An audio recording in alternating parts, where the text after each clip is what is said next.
Nous vous saluons encore, à vous nos parents d'Abata Village, à vous nos frères et sœurs en Christ, pour ceux qui connaissent déjà le Seigneur Jésus le Christ, pour ceux ou celles qui ne connaissent pas encore, et pour ceux ou celles qui ce soir voudraient le connaître. Nous vous disons merci de ce que vous écoutez la bonne nouvelle ce soir de Seigneur Jésus le Christ. Frères et sœurs, les temps sont terminés, les temps sont finis. Et aujourd'hui, Satan est à l'œuvre. Il ne se cache plus.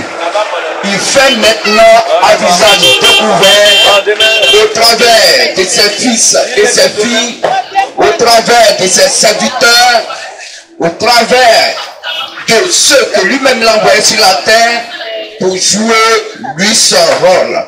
Il se déguise en âge de lumière. C'est pourquoi la Bible nous dit dans 2 Corinthiens 11, à partir du verset 13, verset 15, que Satan a donc ses serviteurs sur la terre qui sont des faux prophètes, des faux apôtres. Et ceux-là, ils vont venir en peau d'agneau, ils vont venir comme des hommes de Dieu qui sont des hommes dociles, des hommes doux, mais au-dedans d'eux, il n'y a pas la prédication qui est vraie, il n'y a pas la vie qui est la parole de Christ, parce que ce qu'ils vont enseigner et ce qu'ils enseignent est la pensée humaine qui n'est pas la parole de Christ. Alors, comprenez une chose, je pense que quand dimanche tu vas à l'église, c'est là que Dieu te connaît, c'est faux. Et aucun chrétien ne va à l'église, il n'y a que Dieu seul qui va à l'église. Les gens pensent que quand dimanche, ils vont dans les lieux de prière habituellement appelés les églises, alors je suis chrétien, je suis chrétienne.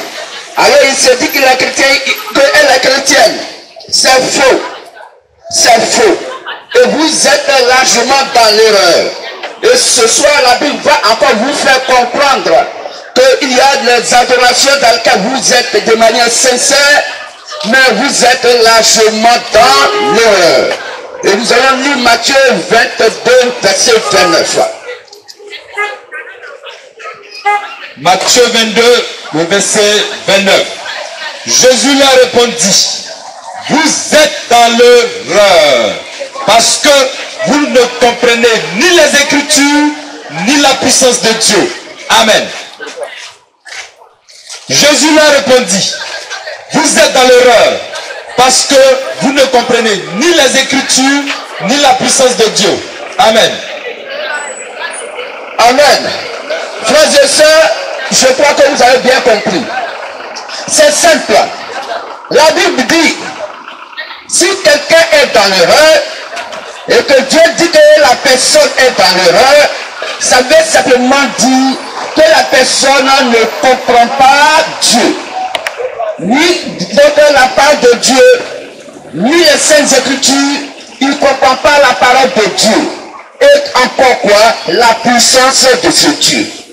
Donc quand quelqu'un est dans l'erreur selon Dieu, ça veut dire que tu ne comprends pas la Sainte Bible. Tu ne comprends pas la parole de Dieu. C'est ça, être dans l'erreur. Nous allons encore relire le même verset, Matthieu 22, verset 29. Matthieu 22, verset 29. Jésus leur répondit, vous êtes dans l'erreur, parce que vous ne comprenez ni les Écritures, ni la puissance de Dieu. Amen. Merci frère. Donc celui qui est dans l'erreur, c'est quelqu'un qui ne comprend pas les Saintes Écritures et qui ne comprend même pas la puissance de Dieu. C'est ça être dans l'erreur. Alors, si nous ne comprenons pas les Saintes Écritures, nous sommes dans l'erreur. Mais comment devons-nous comprendre les Saintes Écritures? Car toute écriture sur le 2 Corinthiens 3,16 vient de Dieu et est la parole de Dieu. Car toute écriture est inspirée de Dieu. Donc si nous devons comprendre les Saintes Écritures, alors si nous les comprenons, c'est que nous comprenons Dieu. Mais si nous ne comprenons pas la Bible, si nous ne comprenons pas les Saintes Écritures, c'est que nous ne comprenons pas Dieu. Et s'il ne comprend pas Dieu, Dieu dit que nous sommes dans l'erreur. Je suis béni ça. Comment nous devons donc comprendre Dieu? Comment nous devons donc le connaître?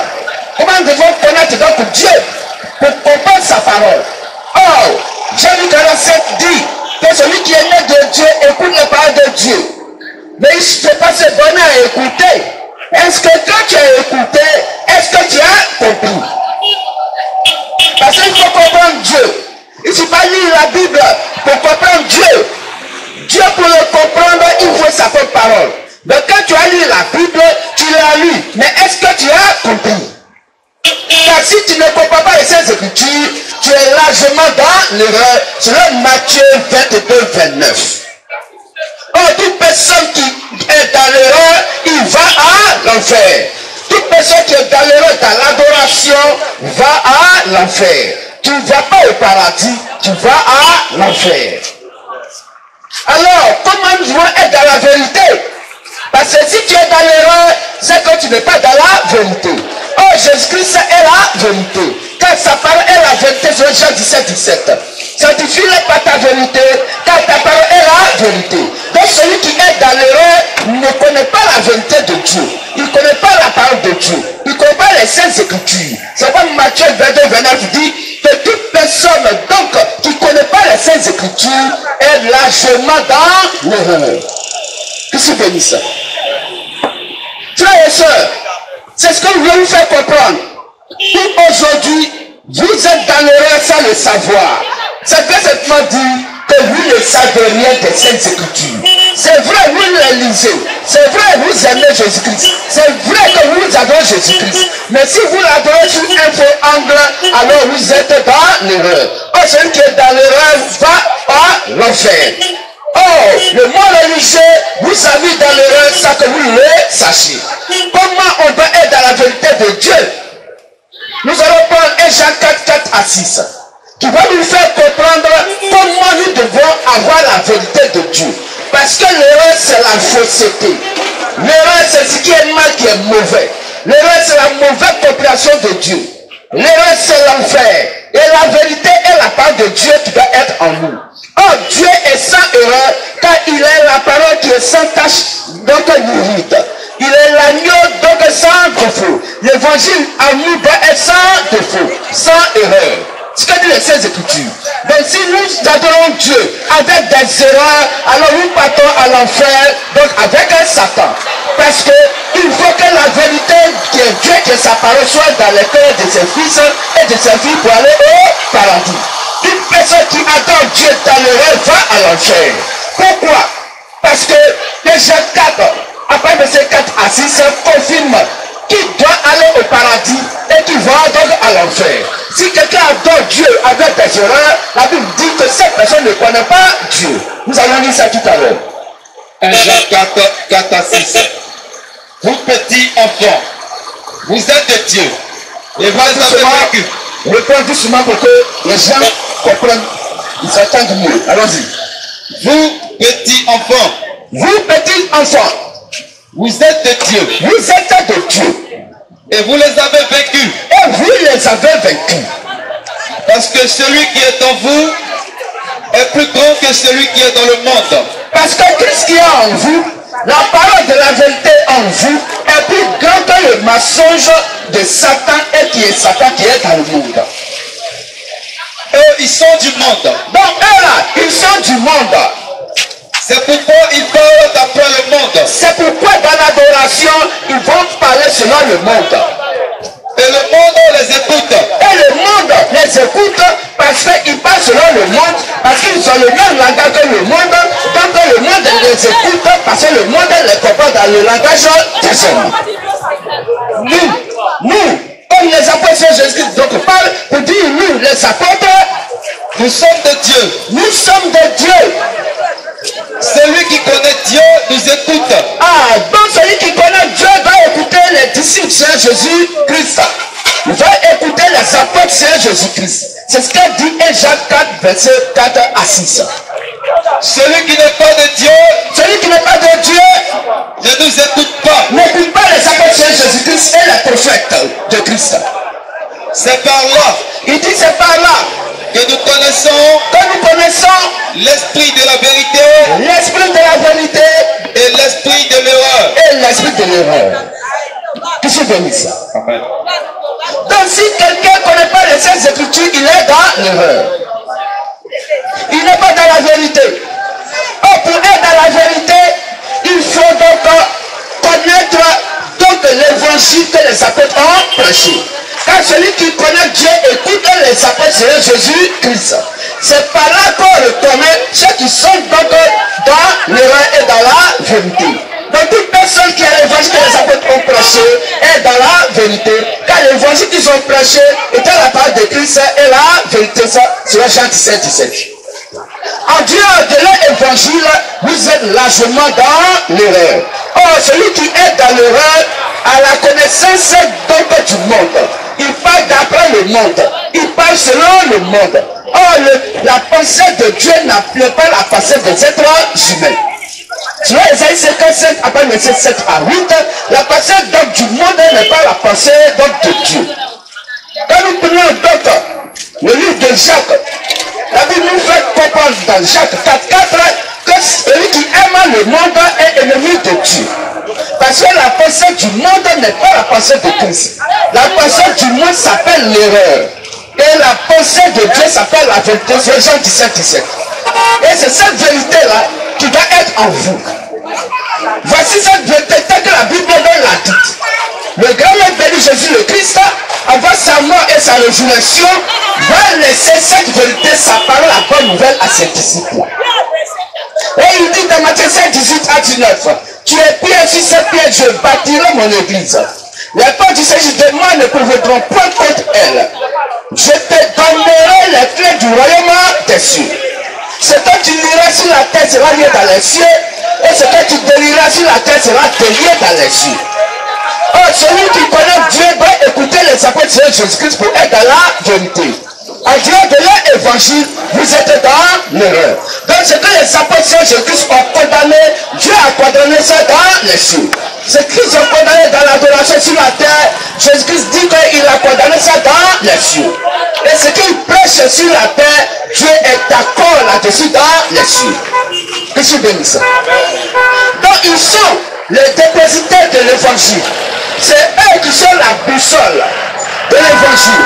C'est eux les apôtres de Jésus-Christ qui sont la maquette du paradis. C'est eux qui sont, comme les apôtres de Jésus-Christ, ses disciples sur la terre, qui sont le modèle et le vrai modèle d'adoration. C'est eux on doit regarder pour adorer Dieu en esprit et en vérité. En dehors de leur adoration, toute adoration qu'un être humain a sur la terre, il est largement dans l'erreur. Et la Bible appelle ça les faux adorateurs. Parce qu'ils sont dans l'erreur. Pour être dans la vérité, il faudra que tu sois donc dans l'évangile que les apôtres ont prêché. Car celui qui est né de Dieu nous écoute. Celui qui n'est pas né de Dieu ne nous écoute pas. C'est par là qu'on reconnaît dans l'esprit de l'erreur et l'esprit de la vérité. Tu es Jacques 4 à 6. Que c'est béni ça. Alors frères et sœurs, voici comment est-ce que la Bible donc nous présente la vérité de Dieu. En dehors de laquelle personne ne peut aller au paradis. Mais je te pourrais dire, vous les reconnaissez par leurs fruits. Donc vous allez les voir dans leur manière d'adorer pour savoir si cela vient de Dieu ou pas. Si cela est de la vérité ou de l'erreur. Et si cela vient de Jésus-Christ ou de Satan. Ils sont bénissants. Ils vont poser des actes dans l'adoration. Et quand vous allez voir ça, si cela vient du monde, c'est que ça ne vient pas de Dieu. Si cela vient des apôtres, alors ça vient de Christ premier. Car si quelqu'un vient à vous, qui n'apporte pas la doctrine de Christ, ne le recevez pas chez vous à la maison.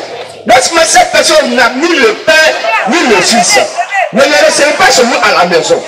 Car quiconque le reçoit ce soir participe à quoi? À ses péchés. Ne lui dit pas salut. Voici ce qu'a dit les Saintes Écritures. Donc frères et sœurs, regardez l'adoration dans les lieux de prière pour voir si cela est conforme à l'adoration des apôtres de Jésus-Christ. Et si vous serez dans la vérité. Mais si cela est en opposition, si cela n'est pas en accord, si cela est opposé à l'adoration des disciples de Jésus-Christ, alors vous êtes largement dans l'erreur. Sortez du milieu d'eux et venez à la vraie adoration exactement comme le Saint-Esprit l'a fait au temps des discussions de Jésus-Christ, appelés les apôtres. Car ils sont nos pères dans la foi. Ils sont nos frères dans la foi. Ils sont nos pères dans la foi. C'est à eux que Jésus-Christ a remis la maquette de la vraie adoration. C'est eux on doit regarder. Et nous aussi qui sommes les enfants donc dans la foi, nous puissions donc avoir la vraie adoration. Frères et sœurs, c'est ça qui est la vérité. Donc ce que leur adoration a condamné, vous aussi condamnez. Si vous ne condamnez pas ce que les apôtres ont condamné, alors vous n'êtes pas dignes du paradis. Que je suis béni ça. C'est quoi, frères et sœurs? La Bible nous fait comprendre que un chrétien digne de son nom, appelé disciple de Jésus-Christ, doit demeurer dans la parole de Jésus-Christ. Or, cette parole de Jésus-Christ est l'évangile que les apôtres ont prêché. C'est pas ailleurs. C'est eux qui sont le modèle d'adoration. C'est pas la Bible de femmes, de par les apôtres, de par le Saint-Esprit, que le consolateur que Jésus-Christ a envoyé pour dire que quand le Saint-Esprit va venir vers vous, il va vous conduire dans toute la vérité. Donc si vous voulez la vérité de Dieu pour aller au paradis, prenez dans l'enseignement des apôtres sur Jésus-Christ. Le Saint-Esprit en eux a fait comprendre que le parler en langue qui s'est fait par le Saint-Esprit dans Acte 2 était un langage compréhensible par des êtres humains. Quand les gens ont parlé en langue, donc les disciples de Jésus-Christ, les 120 personnes qui étaient donc dans la chambre haute, quand le Saint-Esprit est descendu sur eux, ils ont parlé en langue. Ce jour-là, il y avait des Arabes, il y avait des Crétois, il y avait beaucoup de nations, beaucoup de gens qui étaient là. Ils n'étaient pas eux tous des Hébreux, ils n'étaient pas eux tous des Juifs. Mais chacun qui était venu ce jour-là, les attendait dans son langage maternel. C'est ça, le premier parler en langue. Et ce langage-là, c'est un langage compréhensible par un être humain. C'est pas goli, goli, ba, ba, ba, ba, ba, non. Mais un langage compréhensible par un être humain. Pour dire que, par exemple, quelqu'un qui est donc un bébé, il va donc parler en langue. Il parle donc en langue. Et lui-même qui est bébé, qui ne comprend pas anglais, qui n'est pas un anglophone, quand il va parler dans la langue, il parle en anglais. Et un anglais qui est là comprend parfaitement. C'est ça. Que je suis béni ça. Amen. Deuxième parler en langue, c'est quand l'homme reçoit une inspiration de Dieu et qui donne donc une expression que des êtres humains ne peuvent pas comprendre. Mais la Bible dit, donc si quelqu'un parle en langue, par exemple, inspiration de Dieu, et que c'est un langage qu'un être humain ne peut pas comprendre, mais que Dieu lui seul doit comprendre par lui, alors cette personne-là, si c'est le vrai parler en langue, il faut donc un don d'interprète. S'il n'y a pas un don d'interprète, vous les anciens qui êtes dans l'église là, dites à ce don de se taire. Parce que ce n'est pas l'esprit du Saint-Esprit. Si c'est l'esprit du Saint-Esprit, alors cela va venir et être en accord avec les Saintes Écritures. La Bible dit, selon 1 Corinthiens 14, qu'on va lire, que si quelqu'un parle en langue, il va falloir qu'il y ait un don d'interprète. S'il n'y a pas donc quelqu'un pour interpréter, alors qu'on se taise dans l'assemblée. Ce parler en langue est un faux parler en langue qui n'est pas conduit par le Saint-Esprit. Merci bénisse. Amen. 1 Corinthiens 14, à partir du verset 27 au verset 28. En est-il qui parle en langue que deux ou trois ou plus parlent, chacun à son tour, et que quelqu'un interprète? S'il n'y a pas d'interprète, qu'on se taise dans l'église et qu'on parle à soi-même et à Dieu. Amen. Donc voici que c'est clair. Si quelqu'un parle donc en langue, qui n'est pas un langage matériel que quelqu'un peut comprendre de manière audible, s'il fait goli bababa, s'il fait rikakaka, il faut quelqu'un dans l'assemblée poussé par le même Saint-Esprit qui va donner l'interprétation pour que cela puisse édifier donc le peuple. Écoutez 14 qu'on vient de lire, nous fait comprendre que si quelqu'un parle en langue, il n'y a pas d'interprète, qu'on se taise dans l'église. Voici les conseils du Saint-Esprit. Si le Saint-Esprit est dans l'assemblée de l'église et que le parler en langue vient au nom du Saint-Esprit, le même Saint-Esprit va susciter un don d'interprétation. Je suis béni ça. Alors la Bible donc dit, dans une assemblée d'église, et qu'il y a des gens qui doivent parler en langue, ça ne va pas dépasser 3 personnes. Malheureusement, ce que nous constatons dans les églises aujourd'hui, dans les lieux de prière abusivement appelés les églises, tout le monde parle à langue. Plus de 4 personnes parlent à langue. Plus de 3 personnes parlent à langue. Jusqu'à même des écoles de formation de parler à langue. Ça existait où dans la Bible? Quand le Saint-Esprit est venu dans Acte 2 pour retracer la voie du salut, comment nous devons maintenant adorer parler au Père, le Saint-Esprit n'a pas construit des écoles de parler à langue. C'est des institutions qui viennent des êtres humains, qui viennent d'une inspiration satanique, sans le savoir. Quand celui qui est né de Dieu écoute les paroles de Dieu, vous n'écoutez pas parce que vous n'êtes pas né de Dieu. C'est ce que dit Jean 47. Et celui que Dieu envoie dit les paroles de Dieu. Quand l'Esprit lui donne donc la parole de Dieu, l'Esprit de Dieu lui donne donc les solutions sans mesure. C'est ça qui est la vérité.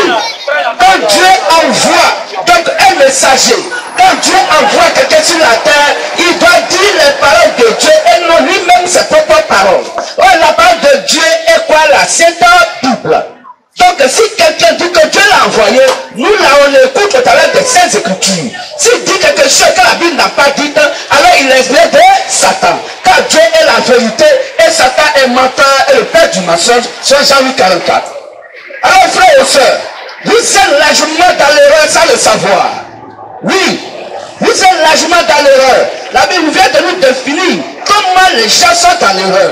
Quand nous avons lu Matthieu 22, 29, la Bible dit que celui qui ne comprend pas les Saintes Écritures est dans l'erreur. Et cette personne ne comprend pas la puissance de Dieu. Et la Bible nous fait comprendre comment, par le Saint-Esprit, on doit comprendre qu'aujourd'hui les gens sont dans l'erreur.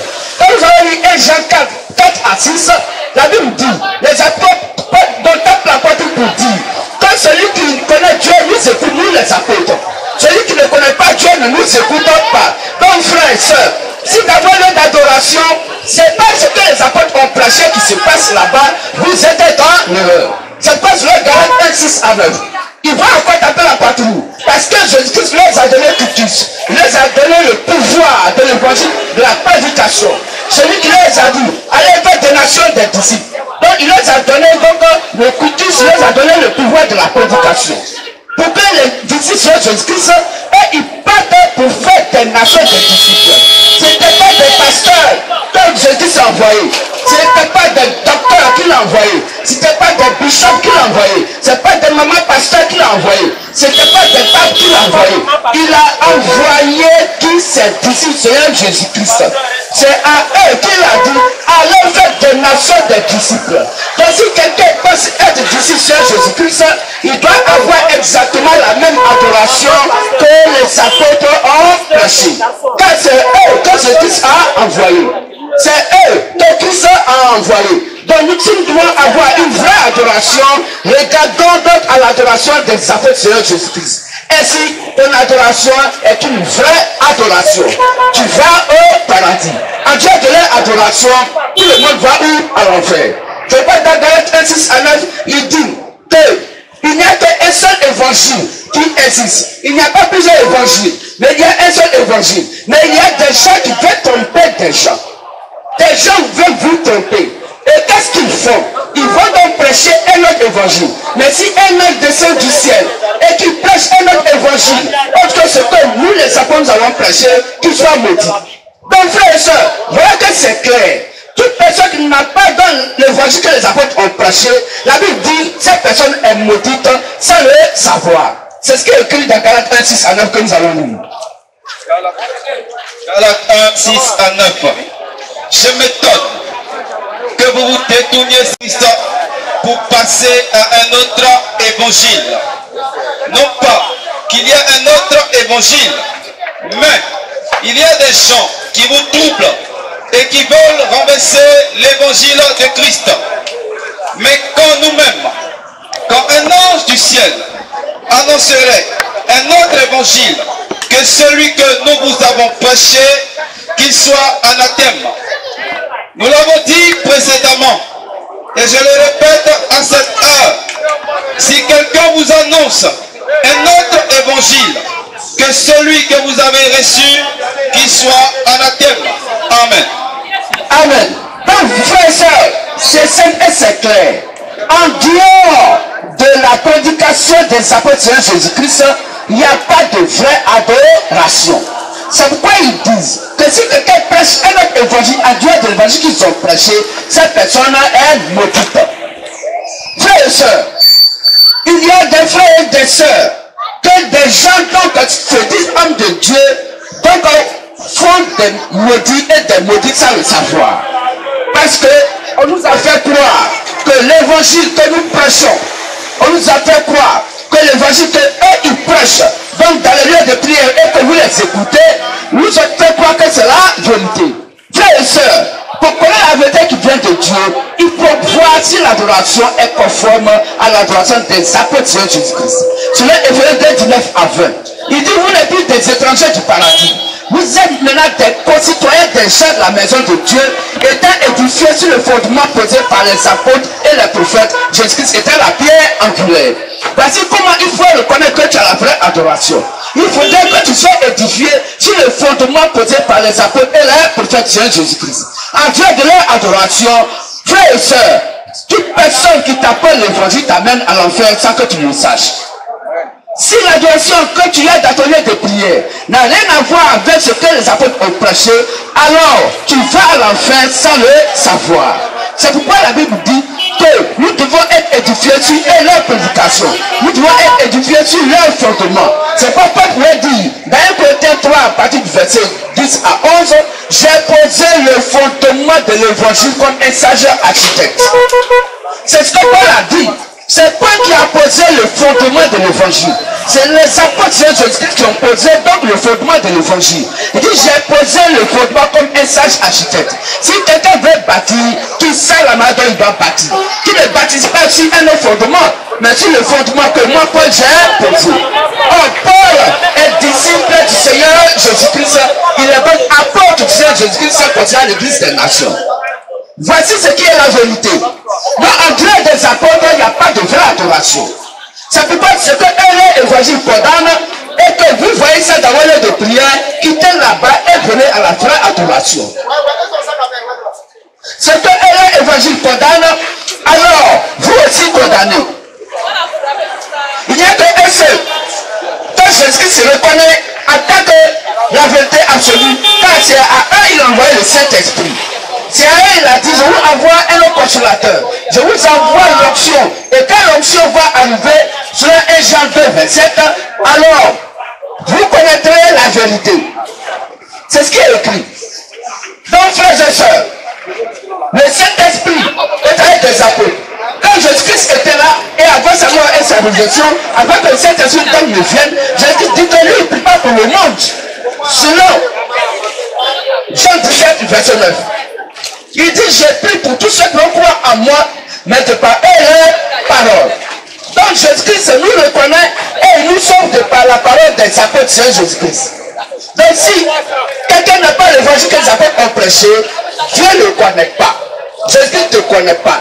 Parce qu'il prie pour ceux qui vont croire en lui, Jésus-Christ, mais de par leur parole. Jean 17, verset 20.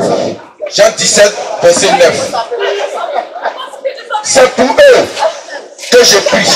Je ne prie pas pour le monde, mais pour ceux que tu m'as donnés, parce qu'ils sont à toi. Amen. Merci. Ok. Ce n'est pas pour eux seulement. Jean 17, 20. Ce n'est pas pour eux seulement que je prie, mais encore pour ceux qui croiront en moi par leur parole. Amen.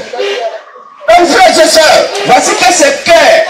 Aucun ne peut aller au paradis en dehors de la prédication des apôtres. Jésus-Christ prie pour toute personne qui va croire en lui, Jésus-Christ, pour qu'il puisse aller au paradis, mais il doit donc avoir en lui la parole des apôtres, l'évangile que les apôtres ont prêché. Vous nous brandirez, donc Jean 14, 6, quand Jésus a dit, je suis le chemin, la vérité et la vie. Nous ne pouvons aller au Père sans passer par moi. Oui, ça c'est vrai.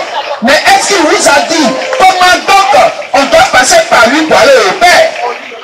C'est quelque temps après, il va maintenant signifier comment nous devons passer par lui Jésus pour aller au Père.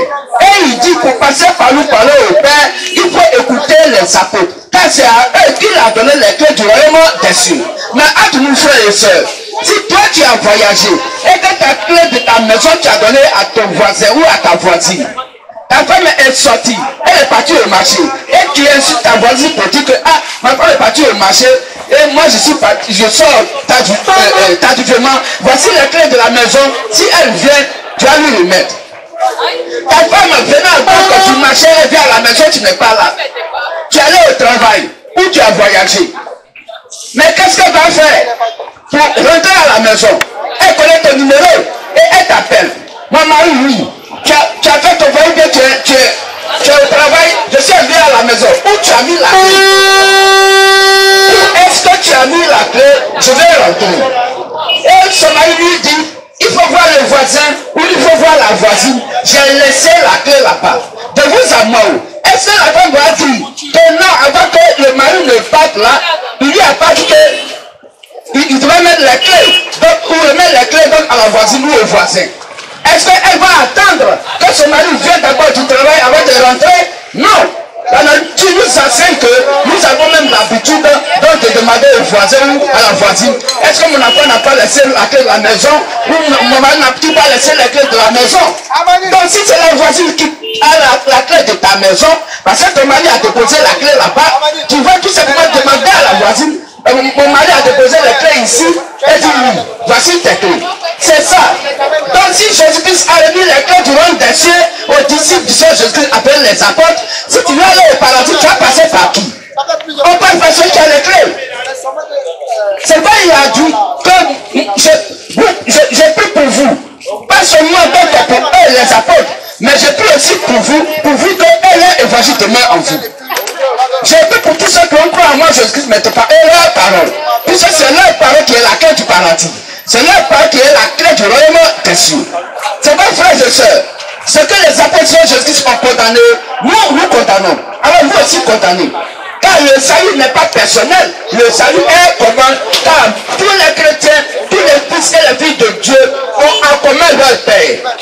Il n'y a pas des enfants qui sont dans une famille et que les enfants ont des pères différents pour la même maison. Non, le père a ses enfants, filles comme garçons.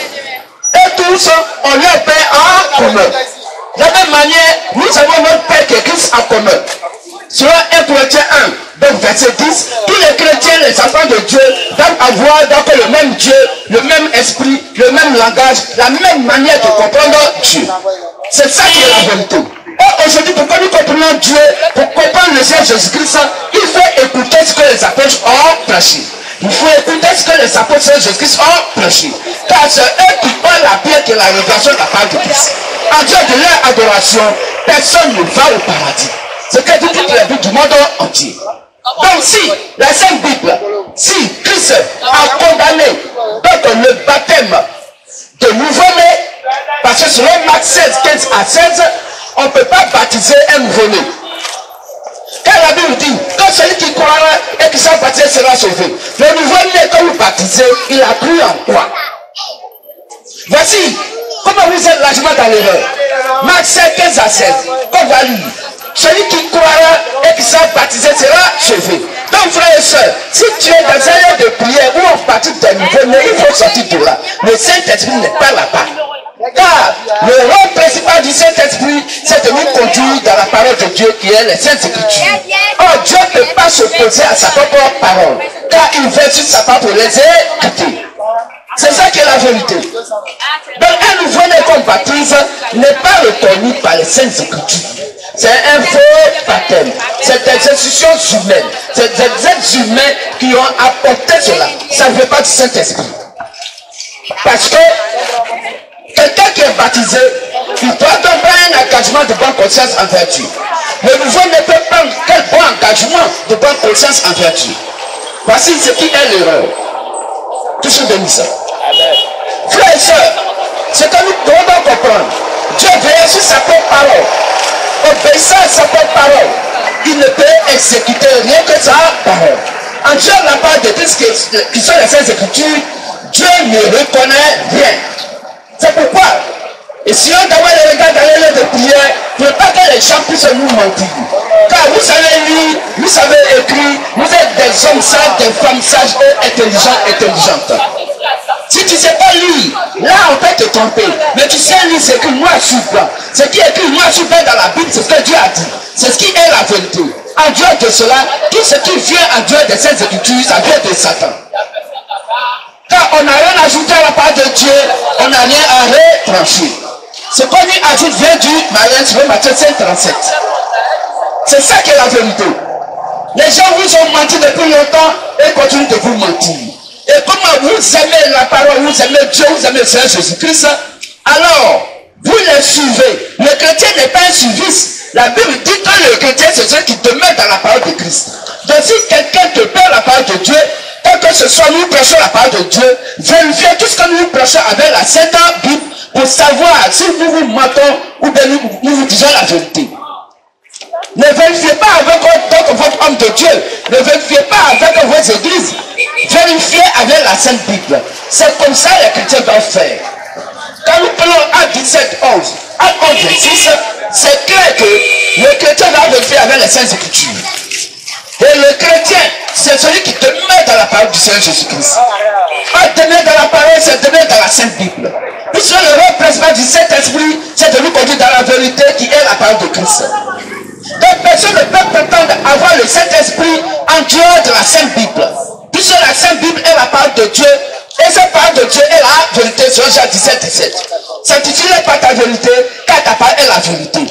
Frères et sœurs, prenez garde à vous-même. Et que personne ne vous séduise d'aucune manière par la philosophie donc des hommes et par la tradition des hommes. Colossiens 2:8, on peut lire ça. Les gens vous séduisent et ils vous mentent, ils vous disent pas la vérité qui vient des Saintes Écritures. Vous ne pouvez pas savoir quelle est la vérité parfaite de Dieu.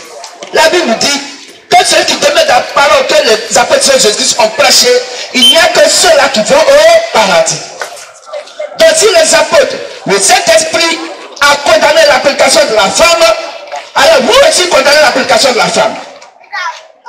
Car sur 1 Corinthiens 14, 33 à 38, la femme n'a pas le droit de prêcher la parole de Dieu.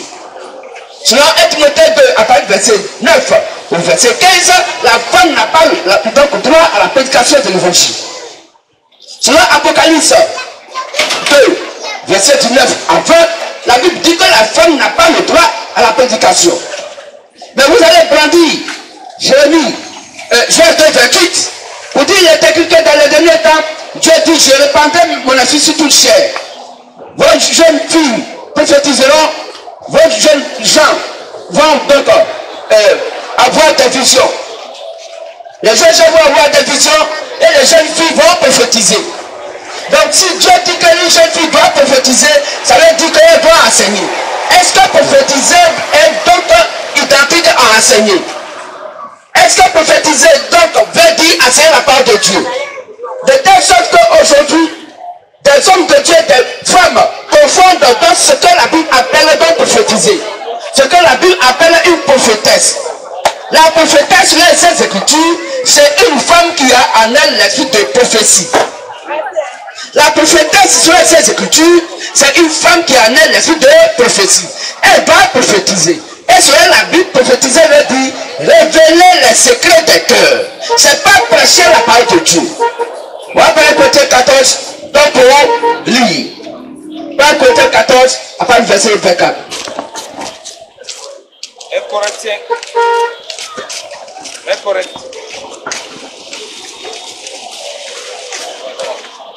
1 Corinthiens 14, à partir du verset 24. Mais si tous prophétisent et qu'il survienne quelqu'un non-croyant ou un homme du peuple, il est convaincu par tous, il est jugé par tous. Les secrets de son cœur sont dévoilés, de telle sorte que, tombant sur sa face, il adorera Dieu et oubliera que Dieu est réellement au milieu de vous. Amen. Amen. Donc voici, prophétiser veut dire révéler les secrets des cœurs. Révéler les secrets des cœurs. Pour exemple, quelqu'un, tu prends des actes qui ne sont pas bons devant Dieu. Et c'est toi seul qui sais ce que tu fais qui n'est pas bien devant Dieu. Dieu va utiliser un bon temps de prophétie pour révéler les secrets de ton cœur. Pour dire mon fils, ma fille, les actes que tu prends, ce n'est pas bien. ça va te créer des problèmes. Il faut arrêter ça. Voici le royaume de la prophétie pour révéler les secrets des cœurs. Ça n'a rien à voir avec enseigner la parole de Dieu. Car l'enseignement est donné aux hommes. Et quand vous allez lire Matthieu 28, à partir du verset 19 à 20, Jésus dit à ses disciples, et ceux qu'il envoyait, selon Matthieu 10, à partir du verset 1 jusqu'au verset 5, c'était des garçons. Il envoyait des hommes garçons, des masculins garçons. C'est eux qu'il a envoyés. Il n'a pas envoyé de femmes. Marie n'y était pas. Il dit, allez faire des nations des disciples. Oui, donc c'est des hommes qui doivent faire des nations des disciples et non des femmes. Le rôle principal de la femme, d'abord, c'est de faire enfant, s'occuper de l'enfant, s'occuper de son mari, c'est-à-dire les soins domestiques. Ça, c'est le premier rôle de la femme. Mais la femme dans l'assemblée d'église, Dieu l'utilise. Dieu l'utilise sur des formes. La femme évangélise de manière indirecte. Elle peut donc parler, mais de manière indirecte. La Bible dit que la femme évangélise de manière indirecte. Et son évangélisation indirecte, c'est son comportement. C'est le bon comportement qu'elle manifeste, que des gens donc voient et disent que cette femme-là, elle est vraiment une chrétienne. Ce n'est pas la prédication de la femme. La femme dans une assemblée d'église, Dieu lui donne la possibilité de prophétiser. Si elle prophétise, c'est l'esprit de Dieu qui descend donc sur elle pour parler. Donc Dieu parle au travers d'elle. Ce n'est pas elle qui parle.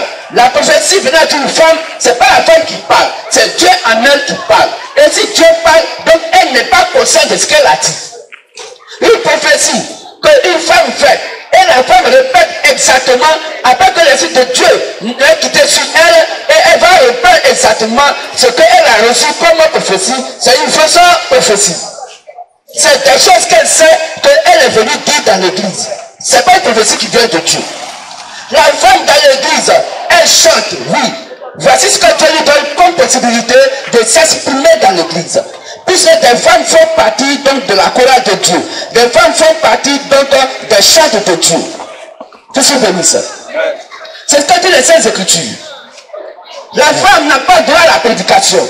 Parce que la prédication, c'est l'enseignement de l'évangile.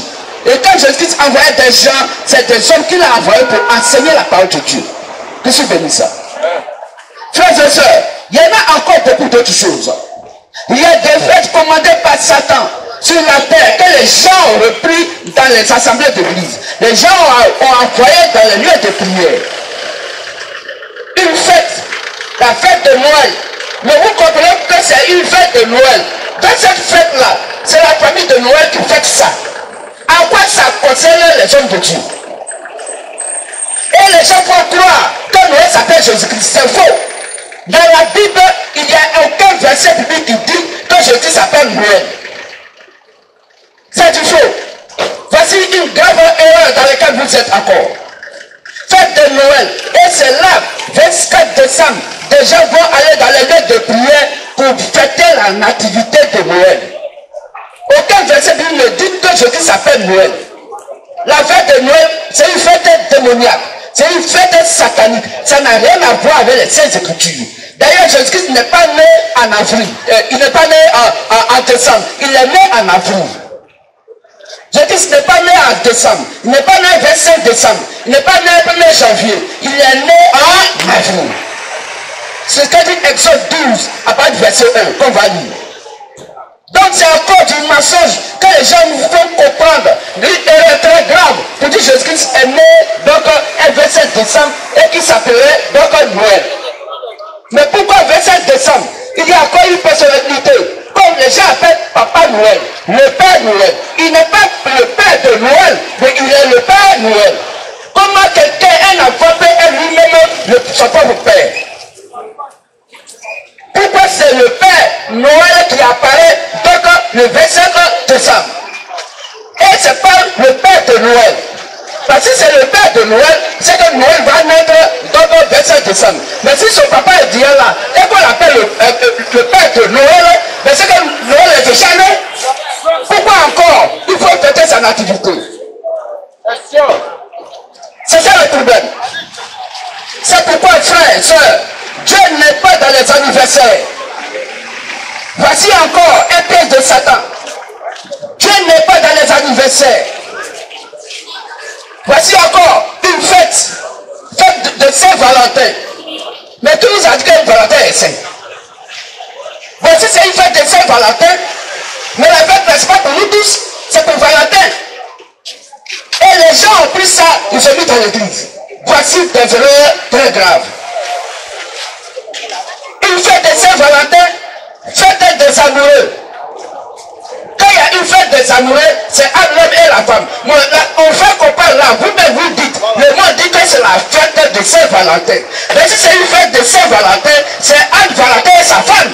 À quoi ça concerne le monde entier? C'est ça l'œuvre de Satan. Vous devez comprendre que nous sommes largement dans l'erreur. Vous êtes dans l'erreur. Mais nous ne fêtons pas les fêtes de Saint-Valentin. Parce que nous savons que ces fêtes-là ne sont pas reconnues par la doctrine des apôtres. Les apôtres n'ont jamais fêté fête de Saint-Valentin. Aucun verset nous le dit. C'est des fêtes de Satan qui ont été imposées donc à des hommes. Ayez les yeux dans ces écritures. Et toutes ces fêtes du monde sont venues dans vos églises. Et là c'est dangereux. Là c'est vraiment dangereux. Fête des mères. Mais est-ce qu'un enfant qui aime sa maman l'aime, doit attendre un jour dans le mois à une fête, après une fête des mères, pour que tu puisses payer un paye à ta maman?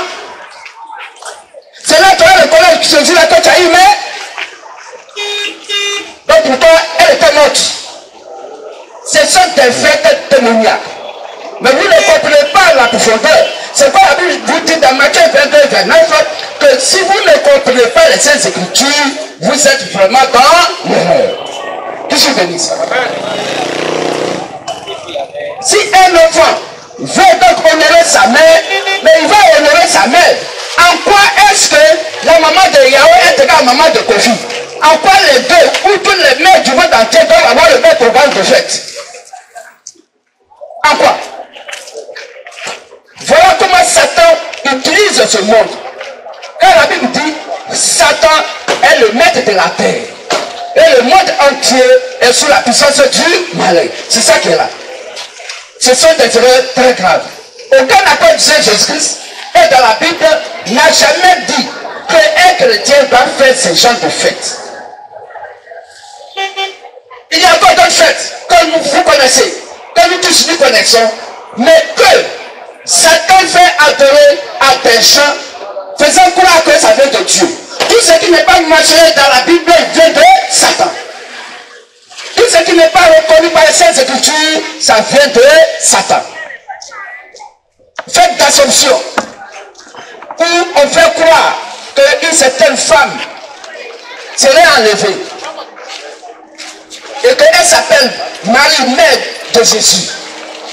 Mais Marie là, allez-y à Jérusalem, vous allez trouver son tombeau. Allez-y sur Google et tapez le tombeau de Marie, mère du bon Jésus. Vous allez voir, Marie n'a jamais donc été enlevée. Marie est morte, elle a été enterrée. Elle n'a jamais été enlevée. Et aujourd'hui, elle se trouve dans le sein d'Abraham pour attendre l'enlèvement. À cause de ça, la Bible dit dans Éphésiens 4, à partir du verset 14, verset 15, que tous ceux qui sont donc morts en Christ résisteront pleinement. C'est à cause d'eux. Et il ne peut pas être enlevé. Alors que l'enlèvement de Jésus, c'est à cause des vents où il dit son époux doit être enlevé. C'est donc encore des erreurs. Et quand les gens vont nous faire comprendre qu'il y a une certaine femme sur la terre qui est pleine de grâce, c'est faux. La Bible n'a jamais dit que Marie est pleine de grâce. Si on lit bien, l'ange Gabriel lui a dit qu'à qui une grâce de Dieu a été accordée. Dieu a accordé à Marie une grâce. Elle n'est pas pleine de grâce. Le seul qui est plein de grâce, c'est le Seigneur Jésus-Christ. C'est parce qu'il est plein de grâce qu'il a gracié ses fils et ses filles. Qu'il est venu mourir à notre place. Marie n'est pas morte pour quelqu'un. C'est Jésus-Christ qui est mort pour nous. Et que le seul médiateur entre nous, ses fils et le Père. Car si nous ne pouvons pas aller au Père, nous allons passer par le Seigneur Jésus-Christ, le Jean 14, car je suis le chemin, la vérité et la vie. Nul ne peut aller au Père sans passer par moi. On ne peut pas passer par Marie. La Bible dit, selon Timothée 2, verset 5, on va lire, que le seul médiateur, la seule personne qui peut donc nous sauver, de par qui nous devons donc être sauvés, c'est une seule personne, un seul Dieu dont le nom est le Seigneur Jésus-Christ. Car il y a un seul Dieu. Car il y a un seul Dieu. Et aussi un seul médiateur. Et un seul médiateur. La Bible n'a pas dit deux médiateurs. Il n'y a pas d'autre Marie qui est là. La Bible va nous dire quel est le nom du médiateur par qui nous devons passer par le paradis. Et aussi un seul médiateur entre Dieu et les hommes. Donc il y a un seul médiateur pour prier Marie. Mais si la Bible n'a pas dit Marie et qu'il a dit le nom de quelqu'un d'autre, c'est cette personne que nous tous, en tant que chrétiens, devons le prendre comme médiateur.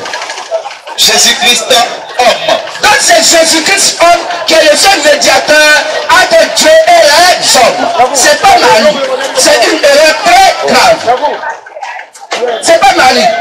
Frères et sœurs, si vous prenez Marie comme médiatrice entre Dieu le Père et les hommes, c'est une erreur très grave.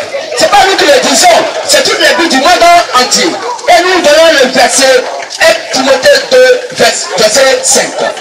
Que je bénis ça. C'est ça, frère. Donc elle n'est pas pleine de grâce, mais elle a reçu une grâce de Dieu. Elle a reçu une grâce de Dieu. Celui qui est plein de grâce s'appelle Seigneur Jésus-Christ. Et on va lire ça dans Jean 1, verset 14. Jean 1, verset 14. Jean 1, le verset 14. Et la parole a été faite chair. Et elle a habité parmi nous, pleine de grâce. Donc la parole qui a été faite chair, c'est le Seigneur Jésus-Christ qui habitait parmi nous. Il habitait parmi les hommes en tant que Dieu homme. Et qui est plein de grâce. Que je bénisse ça. Amen. Frères et sœurs, voici donc que la Bible dit que le baptême doit se faire dans des lieux où il y a donc beaucoup d'eau. Donc si quelqu'un qui est baptisé et qu'on prend de l'eau qu'on verse sur ta tête, ton baptême n'est pas reconnu par Dieu. Parce que le baptême doit se faire donc par immersion selon Romains 6 après verset 1, verset 8. Puisque le baptême veut dire mourir avec Christ, enterrer avec Christ, enseveli avec Christ et ressusciter avec lui. Donc quand on baptise quelqu'un selon l'ordre de Dieu, selon le Saint-Esprit, tout le corps de la personne va être donc enterré dans l'eau et on le fait sortir. Aucun membre de son corps ne doit être dehors. Mais si quelqu'un a été baptisé, à recevoir seulement l'eau versée sur sa tête, ce baptême n'est pas reconnu par le Saint-Esprit. Ce baptême n'est pas reconnu par le Seigneur Jésus-Christ. C'est un faux baptême. Voici encore une grave erreur. Que je bénis ça. Frères et sœurs, ne sommes pas là pour parler contre une église, parler contre une assemblée d'église, parler contre quelqu'un, parler contre un homme de Dieu. Non. Mais la Bible dit que si Dieu envoie quelqu'un, il doit dire les paroles de Dieu. On n'est pas de Dieu, c'est ce qui est écrit noir sur blanc dans la Bible. Nous vous invitons à donc avoir les yeux posés dans la Sainte Écriture, la Sainte Bible, et d'accepter ce que dit la Bible, parce que c'est cette parole-là sur laquelle Jésus le Christ fait pour exécuter. Il obéit uniquement à sa propre parole. Que je bénisse. Amen. Nous vous le disons, parce que dans Acte 2, il y a eu des frères qui ont été vivement touchés. On les avait fait croire que leur lieu de prière où ils étaient, c'était la vérité. Pourtant, c'est faux. Et quand Pierre leur a dit que vous crucifiez Jésus-Christ de votre manière, pour votre part, parce que vous observez des choses qui n'ont rien à voir avec les Saintes Écritures. La Bible dit, ils eurent le cœur vivement touché, et il dit, mais homme frère, que ferons-nous? Et Pierre leur dit, repentez-vous. Oui, la repentance veut dire sortez donc des folles adorations de vos assemblées d'église et venez à l'adoration dans Jésus-Christ de par l'adoration qu'il a confiée à ses disciples les apôtres. Donc regardez dans Acte 2, quand le Saint-Esprit est descendu, le Saint-Esprit a montré la vraie adoration qu'on doit avoir. Regardez dans Acte des apôtres, toute adoration que les apôtres de Jésus-Christ ont fait. S'il y a quelque chose qui se fait dans le lieu de prière qui n'a rien à voir avec ce que les apôtres ont fait comme adoration, quittez là-bas. Vous partez à l'enfer sans le savoir. Vous partez à l'entrée sans le savoir. Nous sommes venus pour vous dire la vérité qui vient de ces Écritures. C'est pourquoi quand nous vous parlons, nous prenons pour appuyer la Sainte Bible et nous citons la Bible et nous répétons la Bible. Puisque c'est elle qui est la vérité qui vient de Dieu. Car toute pensée en Dieu, la Bible vient de Satan. Que je bénisse ça. Donc frères et sœurs, si par exemple vous coûte cher, alors réaménagez votre adoration. Pour la réaménager, il va falloir que vous ayez donc le regard sur le miroir d'adoration qui est donc l'évangile que les apôtres ont prêché. Car c'est eux qui sont le fondement que Jésus a posé, à savoir la bonne nouvelle. C'est eux qui sont les détenteurs des clés du royaume des cieux, qui est la bonne nouvelle, qui est l'évangile que cet esprit leur a confié. Si tu veux aller au paradis, il faut revenir à eux. Demande à ton nom de Dieu. Mais la Bible dit que la femme ne doit pas donc prêcher la parole de Dieu. Mais pourquoi tu permets que dans ton assemblée une femme prêche? Mais va te mettre dans le contexte. Est-ce qu'ils savent dans quel contexte Dieu a dit que la femme ne devait pas prêcher? C'est toi qui as dit à Dieu ce qui est contexte. La Bible est l'absolu. La Bible est l'absolu. Donc frère, voilà comment il faut reconnaître la fausse adoration. Tout ce qui n'est pas écrit dans la Bible et qui est fait dans les lettres de prière vient de Satan. Ça ne vient pas de Dieu. Ça ne vient pas de cet esprit. Ça ne vient pas de Jésus-Christ. Oh, tu diras que j'ai la foi. J'ai la foi. Mais la foi, selon le dit 17, est la parole de Christ que tu dois entendre. Quand la foi vient ce qu'on entend, et ce qu'on entend vient de la parole de Christ. La foi vient de la prédication qui vient de la parole de Christ. Donc ce que Christ a condamné, il faut condamner. Si tu n'as pas condamné, alors tu n'as pas la foi. Car la foi, c'est la Sainte Bible, la parole de Christ. La foi, c'est l'évangile des apôtres. Toute personne qui n'a pas l'évangile des apôtres ou qui se pose à l'évangile des apôtres n'a pas la foi. Toute personne qui adore Dieu en dehors de l'évangile des apôtres, il n'a pas la foi, elle n'a pas la foi. Car la foi, selon le 17, est la parole de Christ. Car la foi vient de ce qu'on entend, et ce qu'on entend vient de la parole de Christ. Que je bénisse. C'est pas frères et sœurs. Quand des gens vous disent, comme toi tu es femme, si tu dois aller dans un lieu de prière, il faut porter un foulard sur la tête. C'est faux. Aucun verset de vous ne le dit. De telle sorte que le port de foulard est devenu une doctrine. De telle sorte que quand une femme passe, de lui-même on peut savoir que celle-là est de telle église A, est de telle église B. La Bible dit, le voile de la femme, c'est sa chevelure. C'est pas un morceau de paille. Le voile de la femme, c'est sa chevelure. Et que Dieu dit que l'homme doit avoir des cheveux courts et la femme doit avoir des cheveux longs. Car Dieu lui a donné pour voile sa chevelure. C'est pas un morceau de paille. Quand la femme sort des attentes de sa mère, quand la maman accouche sa fille, est-ce que la fille naît avec un morceau de paille sur sa tête? Et c'est pas un homme de Dieu qui va imposer donc des femmes à porter forcément foulard avant de rentrer dans un lieu de prière. C'est écrit où? Dites-moi quel verset qui me dit. C'est ça une grave erreur. Mais toi la soeur, si tu vois que à cause du travail on t'a demandé de coiffer tes cheveux, puisque Dieu dit que c'est pas bien que la femme ait des cheveux encore courts, mais elle doit avoir des cheveux là qui sont elle, donc on le voit pour elle. Si à cause de maladie on t'a rasé la tête, si à cause de ton travail ou à cause de l'école on t'a coiffé, alors tu dois couvrir ta tête, mettre un morceau de paille ou bien foulard. Ça se comprend parce que Dieu dit que la femme doit avoir des cheveux longs et ce sont ces cheveux qui sont quoi? Son voile. Mais dans un lieu de prière ou un homme de Dieu dit que toutes les femmes qui vont entrer ici doivent porter donc un morceau de paille sur sa tête. C'est pas écrit. C'est une grave erreur. Dans le premier chapitre 25, la Bible est claire. La Bible dit que si quelqu'un adore Dieu sans porter chaussures, il adore un Dieu étranger. On peut lire ça. C'est pas nous qui le disons. C'est toute la Bible du monde entier. Et même ceux mêmes qui ne portent pas chaussures, c'est écrit dans leur Bible. Que si quelqu'un donc adore Dieu sans porter chaussures, il adore un Dieu étranger. Or, le Dieu étranger s'appelle Satan. Ne t'expose pas à avoir les pieds nus. Ne dessèche pas ton gosier. Mais tu dis, c'est en vain. Non. Car j'aime les dieux étrangers, je veux aller auprès d'eux. Amen. Amen. Donc voilà que c'est écrit. Si quelqu'un ne peut pas ceci pour adorer Dieu, la Bible dit selon Jérémie 2, 25, il adore un Dieu étranger et lui-même il dit il veut aller après ce Dieu étranger. Voilà que c'est clair. Les choses sont claires. Frères et sœurs, si tu te vois dans un lieu de prière où donc les actes que les gens posent sont donc opposés à ce que la Bible dit, il faut sortir de là si ton âme te coûte cher. Car le christianisme, ce n'est pas du civisme. Le christianisme, ce n'est pas ONG. Le christianisme, ce n'est pas une affaire familiale. Vous dites, c'est là-bas, mes parents vont, donc j'y vais aussi. Non. Parce que le jour où tu vas mourir, on ne peut pas mettre ton papa ou ta maman dans le cimetière avec toi. Tu iras seul. Et ton âme sera donc seul devant Dieu pour être jugé. Que je bénisse. C'est bon, frères et sœurs. Ne dites pas que non. De toute façon, je sais que ce qui se passe dans le lieu de prière, ça n'a rien à voir avec la Bible. Mais moi, j'ai la foi. Une foi personnelle. Je crois personnellement en Dieu. Je sais que le jour où je meurs, je vais au paradis. C'est faux. Personne n'ira au paradis personnellement.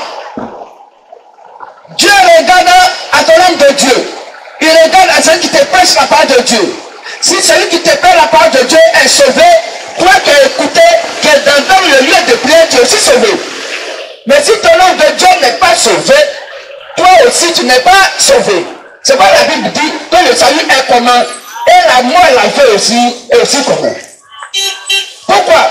Parce que Matthieu 15-14 dit, si deux aveugles se suivent, les deux vont tomber dans le même trou. Donc si ton homme de Dieu est aveugle, et toi aussi tu es aveugle, parce que tu ne veux pas qu'il te prêche, et tu es aveugle, le jour où il meurt à l'enfer, le jour où tu meurs, toi aussi à l'enfer. Parce que Dieu juge que le berger. Dieu ne juge pas les brebis. Il juge le berger. Si le berger est sauvé, c'est le berger qui dit à ses brebis, allez au paradis. C'est ce qui est clair. Souvent Jésus-Christ dit, je suis le bon berger. Donc si Jésus-Christ est sauvé, alors ses enfants sont sauvés. Mais si Jésus-Christ n'est pas sauvé, ses enfants ne sont pas sauvés. Donc détromper-vous de dire que parce que j'ai donc une foi personnelle, le salut est personnel, je crois personnellement à mon Dieu. Si mon homme de Dieu, il dit des bêtises, s'il fait de mauvaises choses, qu'il va à l'enfer, moi personnellement là, je sais que j'ai une conviction personnelle avec Dieu, j'ai une foi personnelle avec Dieu, que le jour où je meurs, je vais au paradis, car Dieu va le sauver personnellement. Dieu ne sauve personne personnellement. Il sauve donc dans l'ensemble et il sauve par rapport à celui qui a prêché la parole et qui t'a envoyé donc à cette foi. Si cette foi qu'il t'a donnée n'a rien à voir avec le l'évangile des apôtres, lui aussi il va à l'enfer, toi tu l'as écouté à l'enfer. Et on va lire ça dans 1 Timothée 4 verset 16. 1 Timothée 4 verset 16. Détrompez-vous frères et sœurs.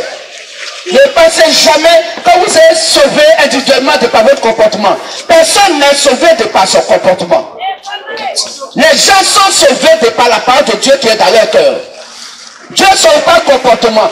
Il sauve la parole de Dieu qui est dans ton âme, dans ton cœur. Car si c'est une question de comportement, un vrai démon va avoir un bon comportement. Un vrai démon va donc avoir un bon comportement. Et tu vas regarder ça et tu vas dire qu'il est sauvé. C'est faux. Donc si quelqu'un vient vers vous comme une poule mouillée, je suis homme de Dieu, et il passe devant vous comme une poule mouillée, tu regardes, c'est quelqu'un, même quand il passe sa parole là même, on sait que vraiment, ça c'est quelqu'un qui ne peut pas faire du mal à une mouche. Mais il te trompe. Il faut écouter. Qu'est-ce qu'il prêche? Qu'est-ce qu'il dit? Quand on commence à écouter la parole, c'est la parole là qui est esprit et vie, c'est pas comportement. Quand on prend Jean 6, 63, Jésus dit, quand les paroles que je vous ai dites sont esprit et vie, c'est la parole qui est la vie. Donc c'est la parole que Dieu regarde, c'est pas le comportement. Un démon va avoir un bon comportement et il va dire il est un enfant de Dieu. Tu vas lui ouvrir ton âme, il t'envoie à l'enfer. 1 Timothée 4, verset 16. Veille sur toi-même et sur ton enseignement. Donc Timothée, c'est moi Paul, je t'ai appelé de par mon ministère, qui est le ministère de la réconciliation. Pour toi Timothée, tu es quoi? Donc un évangéliste, donc un ministre de Dieu, l'un des Éphésiens 4, 11. C'est moi Paul, je t'ai appelé à l'évangile. Et je vais t'envoyer dans une assemblée d'église où tu allais prêcher la parole. t'as écouté les conseils que Paul donne à Timothée. Continue, frère. Veille sur ton enseignement, veille sur toi-même et sur ton enseignement. Donc Paul dit à Timothée, Timothée, veille sur toi-même. Comment Timothée va veiller sur lui-même? Il dit veille sur toi-même et veille sur ton enseignement. Mais quel enseignement Timothée avait pris? Comment un élève peut être enseigné par l'élève lui-même? Pour être enseigné, il te faut un maître. Pour que tu sois enseigné, il faut quelqu'un qui est au-dessus de toi qui doit te donner l'enseignement. Donc quand Paul dit à Timothée, veille sur ton enseignement, Paul dit à Timothée que l'enseignement que moi Paul je t'ai donné là, il faut veiller là-dessus. Persévère dans ces choses. Persévère dans ces choses. Donc veille sur toi-même. Timothée allait veiller sur lui-même comment? On va pas être Timothée, donc 4 verset 12. Voilà comment Timothée devait veiller sur lui-même. Et après qu'il veille sur lui-même, il doit aussi veiller sur l'enseignement que Paul lui a donné. Car en agissant ainsi, tu te sauveras toi-même. Donc en agissant ainsi, tu te sauveras toi-même, Timothée. Et tu sauveras ceux qui t'écoutent. Et tu sauveras ceux qui t'écoutent. Donc c'est pas celui qui veut aller au paradis qui va au paradis. C'est celui qui te passe la part de Dieu qui te sauve ou qui t'envoie à l'enfer. Donc pourquoi le peuple qui va écouter Timothée puisse aller au paradis, faut lui dire Timothée, veille sur toi-même et veille sur l'enseignement que moi je t'ai donné. C'est ça. Il ne faut pas prêcher autre chose. Il faut répéter exactement le même enseignement que moi je t'ai donné. En faisant ainsi, puisque moi Paul, en tant qu'apôtre et prophète sur Jésus-Christ, puisque je suis sauvé de par la parole que Christ m'a donnée, je te donne le même évangile, le même enseignement. Si toi, Timothée, tu acceptes cet enseignement, alors tu es sauvé. Et quand tu as prêché la même chose donc à l'église, aux hommes, eux aussi ils seront sauvés. Voilà que c'est clair. Personne ne peut être sauvé de par lui-même, de par ses propres convictions, de par sa propre foi. On est toujours sauvé par un individu en qui Dieu dépose sa parole. C'est en lui qu'il faut croire pour être sauvé. Donc frères et sœurs, si les hommes de Dieu vous font croire que faites ce que je vous dis, mais ne faites pas ce que je fais, ils mentent. Ils mentent. Ils vous mettent largement dans l'erreur. Parce que c'est celui qui demande de vous, qui est le prédicateur, qui est, selon donc, Hébreux 13, 17, il est le gardien de vos âmes.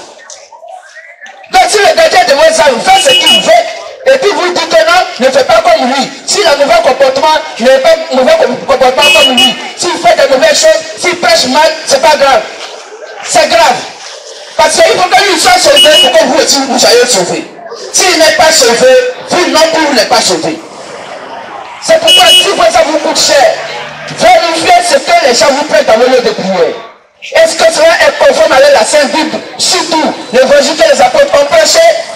Si cela n'est pas en accord avec ce que les apôtres ont prêché, quittez là-bas et venez donc à la Sainte Bible. Qui se bénit ça? Amen. Qui se bénit ça? Amen. Alors frères et sœurs, si vous avez des questions à poser, venez. Venez poser des questions. Si quelqu'un souhaiterait qu'on prie pour lui ou pour elle, n'ayez pas honte. Venez. Nous, notre Dieu est plus puissant. Et la prière, ça ne se paye pas. C'est gratuit. Si un homme de Dieu vous fait payer une prière qu'il vous a donnée, si vous payez la prière dans la main d'un homme de Dieu, vous prenez une malédiction. La prière est gratuite. On ne paye pas la prière. Selon Matthieu 4, Matthieu 10, après du verset 8, la Bible nous fait comprendre que vous avez reçu le don du Saint-Esprit gratuitement. Toi qui as reçu le don du Saint-Esprit gratuitement, toi qui as reçu le don de Dieu gratuitement, il faut aussi donner aux autres gratuitement. On ne paye pas le Saint-Esprit. On ne paye pas un don de guérison. On ne paye pas un don de miracle. On ne paye pas un don. Parce que quelqu'un a prié pour toi, donc tu as payé la prière. C'est faux. Matthieu 10, verset 8. Guérissez les malades, ressuscitez les morts, purifiez les lépreux, chassez les démons. Vous avez reçu gratuitement, donnez gratuitement. Voilà que c'est clair. Toute prière est une prière gratuite. Donc si quelqu'un vous fait payer dans le huile, et il appelle ça huile d'olive, et que tu vas payer ça à 20 000 francs, à 5 000 francs, parce qu'il va prier pour toi, il ne faut pas le faire. Faut pas le faire. Quand on parle de Saintes Écritures, la Bible dit, dans Jacques 5, à part le verset 14 jusqu'au verset 15, la Bible dit, quelqu'un parmi vous est malade, qu'il appelle les anciens de l'église, et que les anciens de l'église prient donc pour lui. En noyant d'huile. Quand il a dit huile là, c'est quelle marque d'huile Dieu a dit. Il a dit huile d'olive, il dit de l'huile. Donc tout ce qui est huile, le chrétien va utiliser pour prier pour l'autre en versant l'huile donc sur la personne. C'est pourquoi Jésus-Christ, quand il guérissait les malades, il les noyait d'huile et il les guérissait. La Bible n'a pas dit quelle marque d'huile il devait utiliser. C'est lui qui payait l'huile. Et il vient et il guérissait les malades. Ou il dit aux malades, va payer ton huile. C'est pourquoi nous utilisons une huile de dialogue. Huile pas pour manger, on utilise. Mais si c'est une rouge, on utilise. Mais parce que l'huile rouge peut salir, alors l'huile qui est vendue dans la boutique, petit sachet de 50 francs ou 100 francs, c'est largement suffisant. Faut pas que quelqu'un va nous dire de payer une d'olive. Et tu vas payer une d'olive à 100 000, une d'olive à 50 000 pour qu'on puisse te guérir. Et après, donc, la prière, il dit il faut me faire transfert. Et il va te dire ce que tu vas lui donner. Pour donner 50 000 francs parce que j'ai prié pour toi. C'est faux. C'est pas écrit. Je suis béni ça. C'est pas écrit. Alors, frères et sœurs, sortez des fausses adorations et venez à la vraie adoration. Avez-vous des questions à poser? Alors nous vous invitons, venez et ensemble, nous allons ouvrir les Saintes Écritures. Avez-vous des préoccupations dans le christianisme? Alors venez et posez des questions et on va ouvrir la Sainte Bible qui va donc nous instruire. Que c'est béni ça. Quelqu'un parmi vous est malade, alors vous pouvez aussi nous contacter. Nous pouvons même venir chez vous à la maison. On peut même venir chez vous à la maison pour vous exhorter et vous présenter donc la bonne nouvelle que nous présentons encore ce soir. Nos contacts sont toujours ouverts. 24 heures sur 24.